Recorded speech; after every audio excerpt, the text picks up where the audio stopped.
నిజామాబాద్ జిల్లాలో Balkonda Congress party incharge ముత్యాల Sunil MLA Vemula Prashanth రెడ్డిపై మండిపడ్డారు.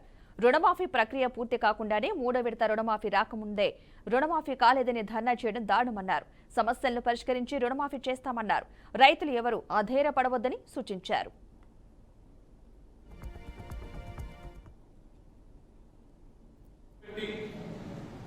మోసంగా అక్రమంగా అన్యాయంగా వేలాది కోట్ల రూపాయలు సంపాదించి మన ఎలక్షన్ల ఖర్చు పెట్టి నువ్వు గెలిచిన విషయం ప్రజలందరూ గుర్తించారు. దానికి నీ దొంగ డబ్బుకు నువ్వు దొంగ పడడానికి ప్రత్యక్ష సాక్షి పాల్గొన్న నియోజకవర్గ ప్రజలనే విషయం నువ్వు గమనం తీసుకోవాలి.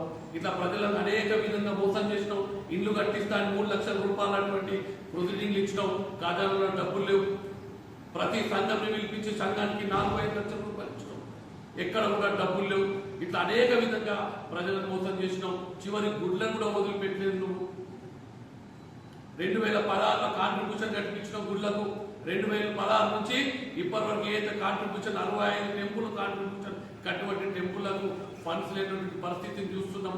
ఇట్లా ప్రజలను మోసం చేసినావు, గృహిణులను మోసం చేసినావు, వ్యవసాయదారులను మోసం చేసినావు, పేద ప్రజలను మోసం చేసినావు.